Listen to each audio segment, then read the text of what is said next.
This is Miss Lizzie, and I want to welcome you to the Queen Lizzie podcast. Together, we will go through the history of Rosewood, Florida, and watch as the once prosperous town rises out of the bloodshed, fire, and ash to reveal the people, the memory, and the legacy of Rosewood. Watch every Thursday on Facebook and YouTube, or listen to our story on Apple or Google Podcasts, Spotify, iHeartRadio, or wherever you find your favorite podcasts. Hello, everybody. I am Lizzie Robinson Jenkins, representing not only the Rosewood Foundation, but the personal testimonies and history of cherished friends and family.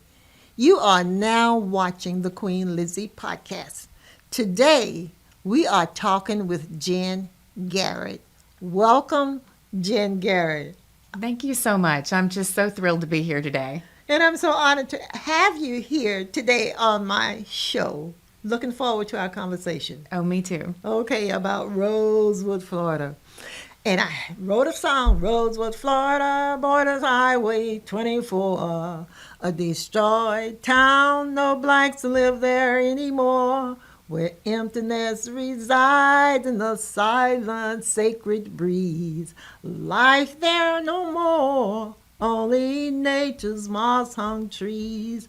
But we got to keep the history alive. Okay. Yes, I agree. And I love that you're singing this song.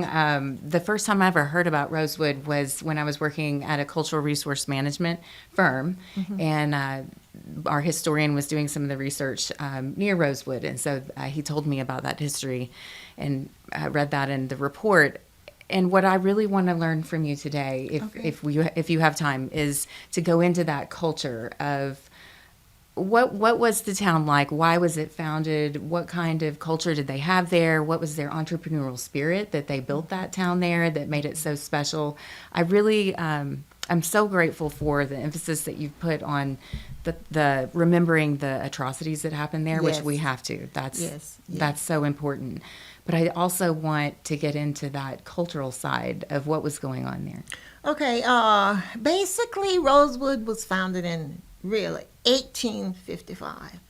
And people don't know. However, when I tell the story of what my research showed me, it was founded like 1857 when Charles Jacob, he was the first entrepreneur, white, that built a store. Mm-hmm. And the store is still there. It's now called the John Wright's house. However, Charles Jacobs built that house, and Charles Jacob was married to Mary Jacobs.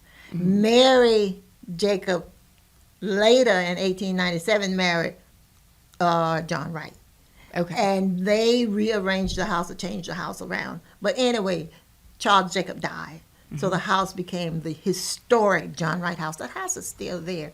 As far as businesses there, he was the first, mail master, postmaster. Okay. They didn't have a post office. They had a drop mail. It was not a big town. Mm-hmm. It was really, really a small place. And it came about after Cedar Key. Mm-hmm. What happened back in I found my great-great-grandfather in Cedar Key in 1848. Okay, wow. I asked my mom one day, I said, Mom, where are Dad's folks from? My paternal. She said, Levy County. And one day I was at the Smathers Library just looking and searching history, and there was Henry McIntyre. And I said, I found you. Because Mom had told me his name. Uh-huh. I found you. But you know what? He was age 1. He didn't have any parents. There were no parents. But later on, I researched, and Mom told me possibly it would happen. But back to your question about the businesses there. The first black-owned business was owned by, what's his name? Going. Martin Going. Okay. And this was post-Civil War? It was during the Reconstruction era? Yes. Okay. Which Florida was not very populated. This area of Florida was not very populated at that time. It wasn't. It wasn't. And it was a few family that continued to migrate.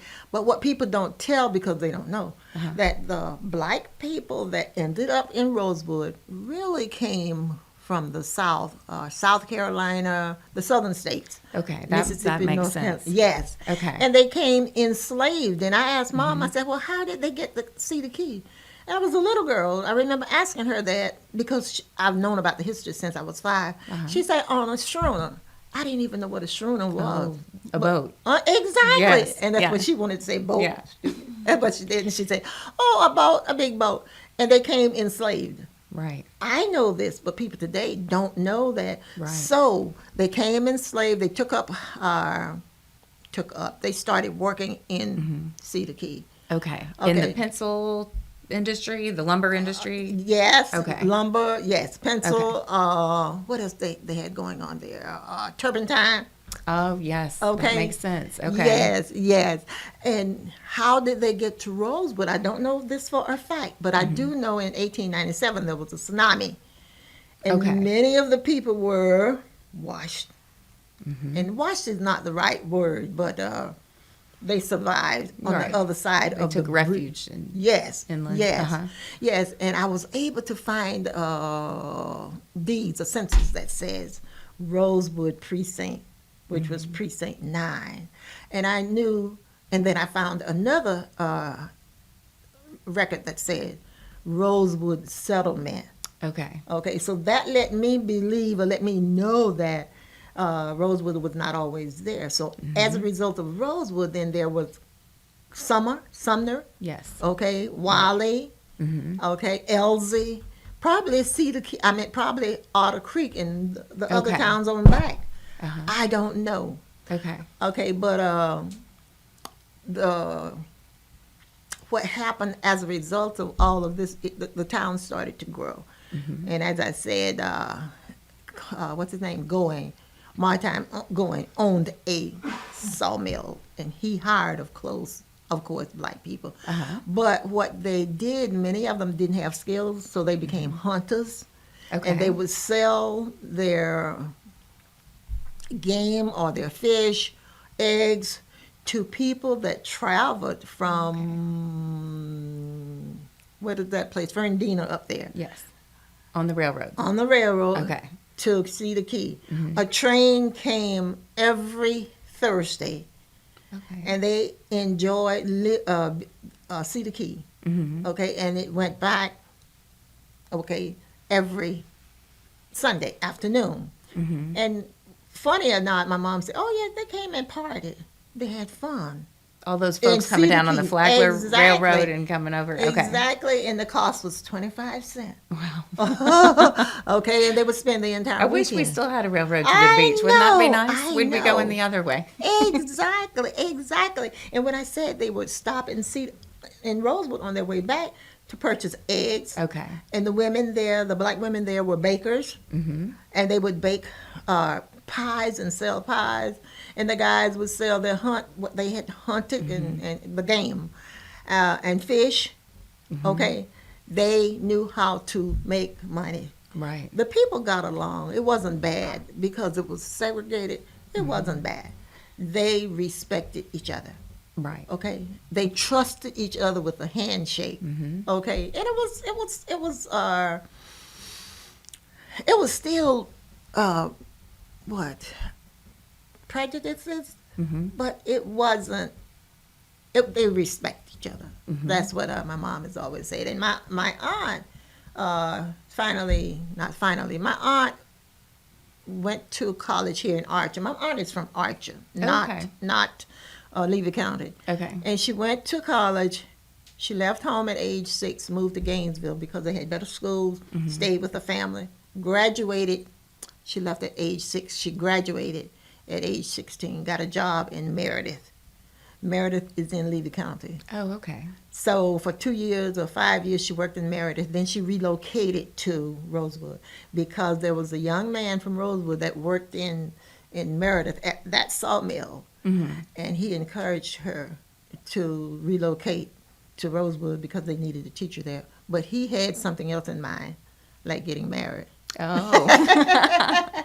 So she married Aaron Carrier and taught there for 2 years before. This is your aunt. My aunt, who was the Rosewood school teacher. Okay. Yeah, Okay. Oh, Mahalda. so in preparation, I knew some about Rosewood, but in preparation for today, I went back and watched the Rosewood movie from 1997. Okay. Now, I don't know anything. I would love to get your perspective on what you thought of that movie, and for people that maybe are new to the Rosewood story and trying to learn more about it, should they go back and watch that movie? Do you? Of course. Okay, tell because me about my it. mom was age 20 when it happened. Her sister, Wow. I'm not going to go into that. The story is too long, but her sister was disrespected. Okay. Mm-hmm. She came home and told my mom what happened to her. Mm-hmm. My mother, she was too embarrassed to tell her father and her mother what she told my mom at age 20. And my mom, as I said, was still at home single. My mom remembered it. She didn't share it with her parents, their parents. She shared it with me. She didn't share it with my older sister or my older brothers. I guess I was the designated person, so she told it to me. It became our story. So at age 20, she knew everything. So when they did a premiere of the movie here in Gainesville, they invited my mother as the spokesperson. Wow. And my mother answered all of the questions after we saw the movie. And my mother said the two most important things that happened, it let people know that Rosewood really happened. Yes. And it let people know, and I'm just saying what she said. These were her words. It let people know that white women lie on black men, which was true. However, she said it, and the theater just went crazy. And my mom said, I'm 95 years old. Not only did it happen then, it is still happening today, and they got really quiet. But she wasn't trying to disrespect anyone, because she made sure I did my research, I authenticated, I told the truth, I never attacked anybody. And she said to me, the people that's living today, they did not create Rosewood, and you did not create Rosewood. You all need to work together and make sure you don't forget it. That was her main goal. We must keep the history alive. And I appreciate all the research that you've done, and that spirit of unity that you have going forward. Yes. I think that's going to be so important in getting this museum built. And we have to remember the tragic things that happened there. Exactly. And when I watched that movie, having the movie kind of just, it's hard to watch. It is. It's really hard because you hate to see people acting just so evil. I know. It's very hard to watch, but it's good to watch to know that happened. Yes. And then at the same time, one of the things I wanted to know from you today is tell me, and you've already started to tell me about that entrepreneurial spirit and those people there and their lives, and people want to be remembered by their lives, not just the way that they passed. So I really appreciate you doing that. And many people know that I ran for county commission, and I lost. But now you can lose and still win. That's right. I lost, but I'm not lost. So exactly. I met so many people, you included, you especially. Yes. And so I've taken this time over the holidays to really think, what am I going to do with this information? How am I going to make a positive impact in our community with what I've learned? So I'm so grateful that you invited me here today, and I'm looking forward to talking about how can we take that culture and that entrepreneurial spirit and make it alive today within our community. We can do it.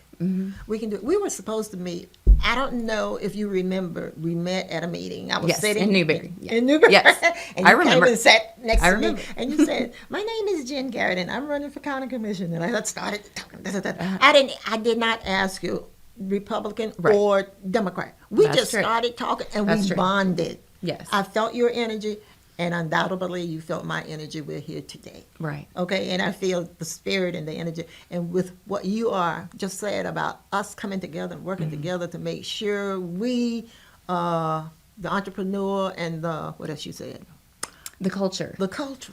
And do you have any of those recipes? You mentioned food, and I used to Yes. be a bread baker, and we have Yes. our own family starter and things like that. So tell me, are there any recipes from Rosewood or that come from your family that maybe have origins there? I have a recipe book from my grandmother. Oh my God, Okay. that's a big Just deal. don't know where it is right now. Okay, we've But got to find it. We're going to find it.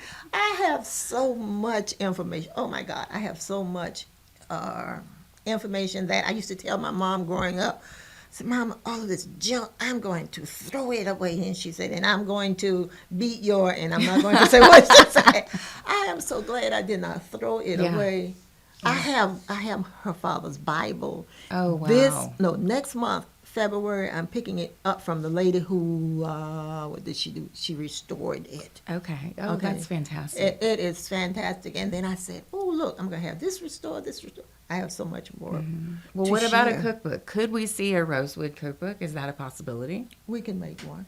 I We think can that would be create pretty one. cool. I I think hadn't people would be thought about really that. interested in that. Would you like I to mean, share I would. it? Yes, absolutely.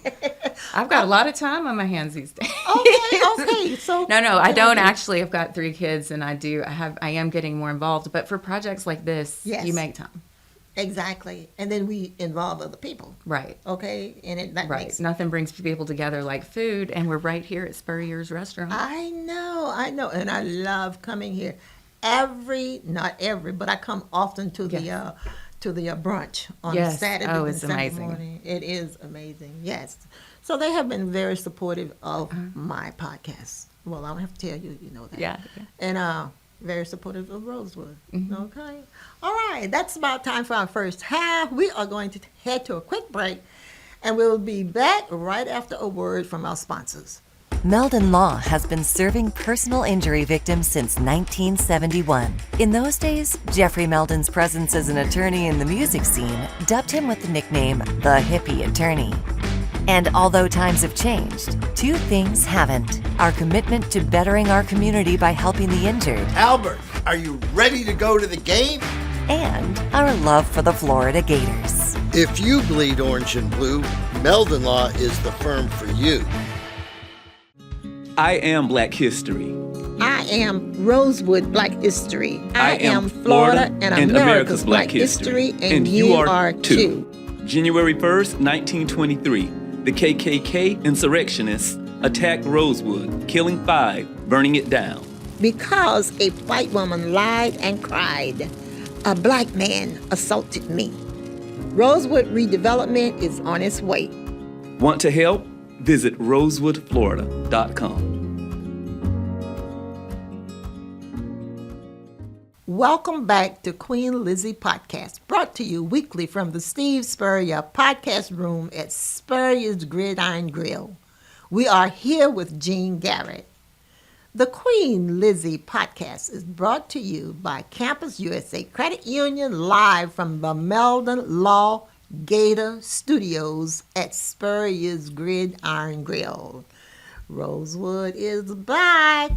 And Rosewood is different, and what people don't understand, although a massacre happened that could not be prevented. However, there were 3 men that worked, as my mom said, 96 hours straight in an effort to get as many black people out of Rosewood as possible, including the store merchant John Wright, the train conductors from Briceville, Florida, the Brice brothers, and the Levy County Sheriff.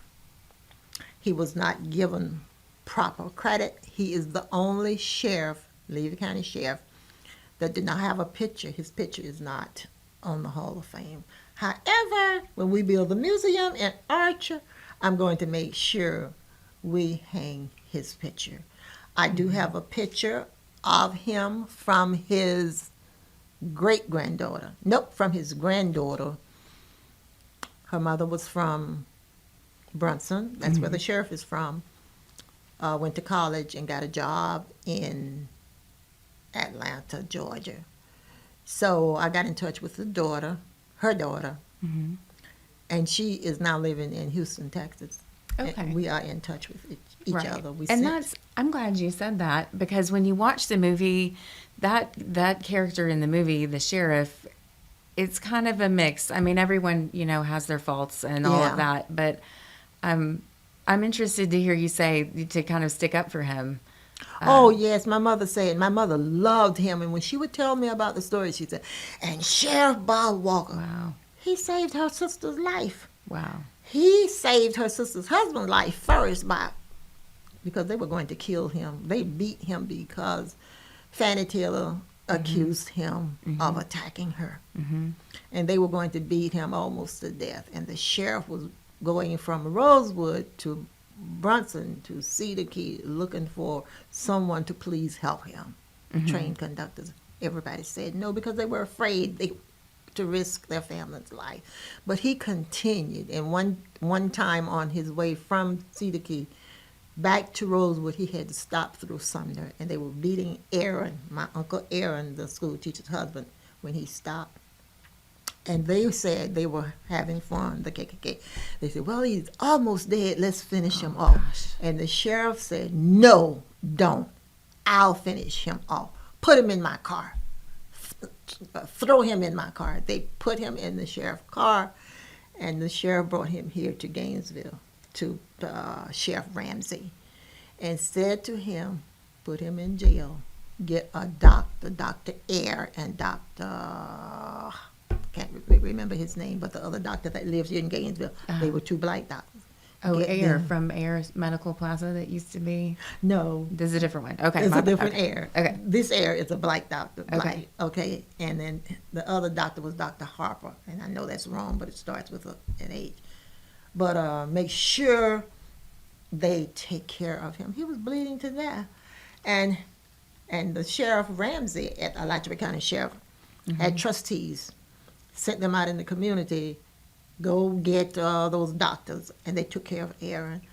And when I said he saved my aunt's life, because they were so upset with Aaron, and they knew the sheriff had left town, so they went to Aunt Sarah's house.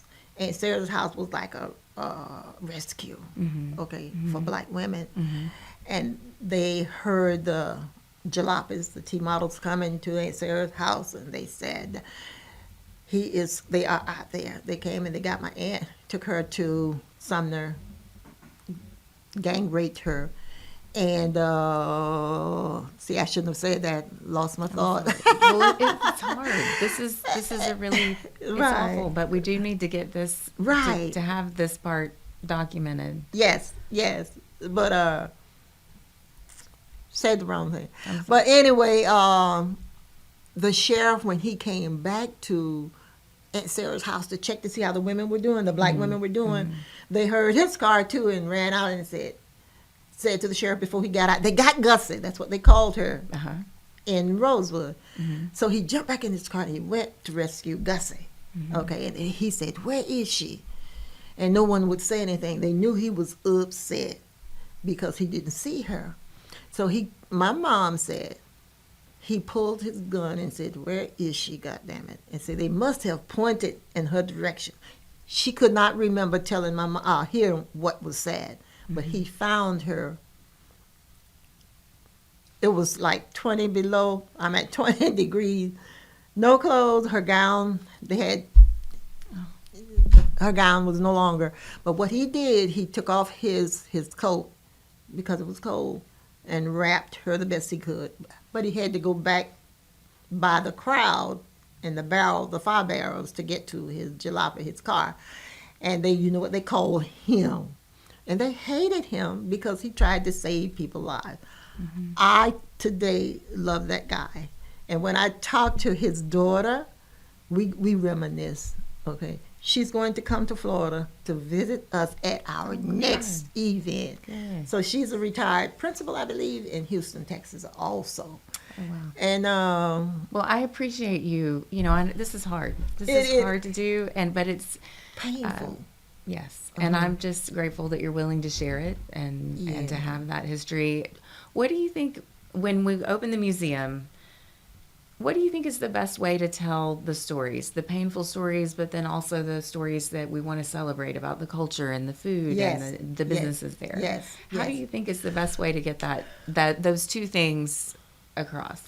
I think the culture is very important, okay, because people already know the ugliness of it. And I think we will get more support when they know that we want to unite, okay, and heal and restore. I would even like to, in Rosewood, they had shotgun houses, the type of houses they lived in. And And the shotgun house, so people know, is just where it has the center. The shotgun could go all the way through it. It's not violent. It's just a way of describing the architecture. you've done your homework. Yes, yeah.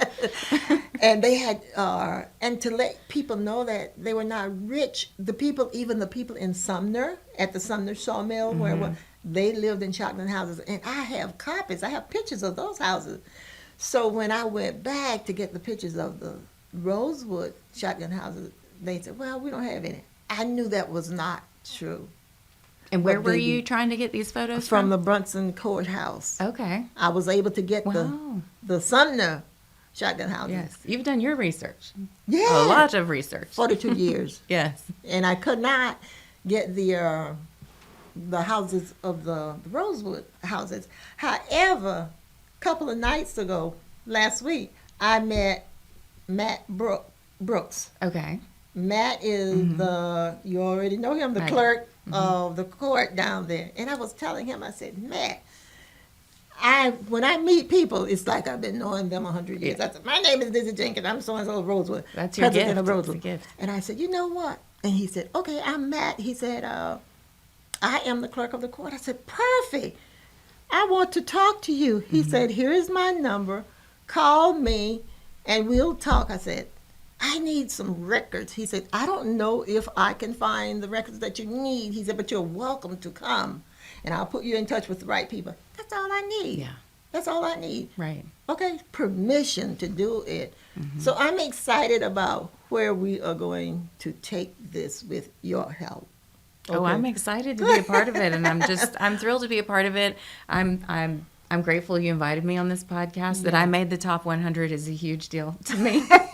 Because you're coming up on your 100th podcast, right? Yes, I am. Yes, I am. Yeah. That's and you pretty asked me. amazing. It is. It is. It is. And I'm excited because people very seldom say no, you know, because they know my goal is to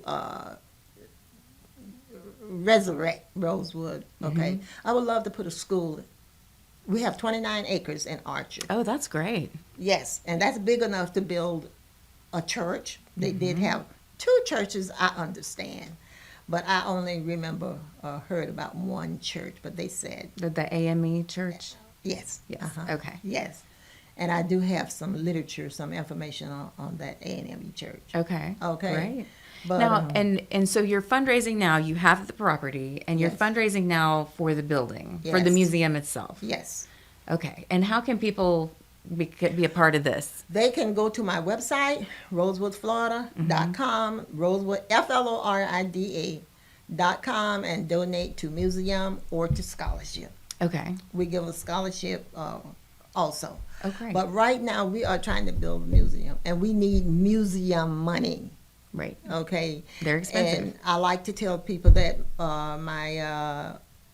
my board president, VP, is Pedro Germain, and my board chair is Mayor Jordan Marlowe. Oh, Okay, and he is a hard worker. he is. He knows people. He knows how to make things happen. So we're working, Great. and we talk often. Yes. Okay, and he I've is seen a lot so of the work busy. and the events that you've held and fundraisers, and I hope I can be a part of that, of spreading the message and getting the word out of how important it is to have this really as a resource, as to honor the culture and the businesses and the community that was there, Yes. to remember what happened and how it was lost so that we don't ever lose something in that way again. Exactly. Exactly. And So I'm grateful for, I mean, this is, would you call this your life's work? This is my life work, okay? My mom's life work. I really didn't want to do it. When Mom told me, said, I need you to do this for me. I said, Mom, I don't want to. It's too painful. I was angry. I think I'm still angry, but I'm happy. Okay. If that makes sense. I'm angry because of the assignment, but I'm happy because of the results. Okay, that makes sense, doesn't it? It does. Because I have people that's stepping up to the plate and say, Liz, what can I do? How? Where do I go to make a donation? That's what you just asked me. Right. Okay. Right. And that means a lot to me. So I hope the people out there that's listening feel the same way and want to help. It's not about me. Right. It's our history. It's not Black history. It's our history. And in order for us to come together, unite, and respect each other, we're going to have to work together. And I agree. And I'm a person of faith, and I'm not someone that thinks, oh, everything happens for a reason, but I think that sometimes when this world is an imperfect place and people do horrible things to each other, I don't think God causes that. But I do think God can come in and grow good things from the worst situations. So I definitely see that working here. And I see that is what we are doing. We're growing. We're going to grow together. Yes. Okay, for Yeah. your grandchildren, my grandchildren, and everybody else's grandchildren. The kids do well in school. They work hard to, whatever they work hard to do, positive things. Right. And we got to be the role models. Right. Okay, we can't be the role models unless we are leaders. But I want to close with one verse that my mother loved so much when she wrote this song. She said, the sheriff and the store owner worked around the clock, informed the train conductors just when and where to stop, pick up the men, women, and children who were hiding out, and bring them to Archer, Florida, traveling the same old route. And my aunt was on that train, and she got off the train at the depot in Archer, Florida, and my mom included that. So this is my story. That is incredible. Just such a rich history, and I'm so grateful that you shared it and that you're going to continue to share it with us all. Exactly. Do you have closing remarks? Well, just I'm grateful to be a part of this. Apparently, I'm going to head up the cookbook committee, which I love that. I am really excited about that. And let's talk more. Let's see if we can find some of those recipes and get them together. Maybe this can be part of the fundraising effort for the museum coming up. And I look forward to seeing other ways that we can partner together and find ways to support that entrepreneurial spirit within our community for our Black residents, for all residents that are looking to build that kind of culture and community that made Rosewood so special. Thank you. Thank you. And you are so special for answering the call. Okay. All right. I am continuously humbled, honored, and blessed to meet people daily and invite them to join in peace building, healing, and reconciliation through learning about the history of Rosewood. That will wrap up today's episode. I am Queen Lizzie. Until next time, this is my Rosewood story, and I'm sticking to it. Goodbye. Oh, well, that was great.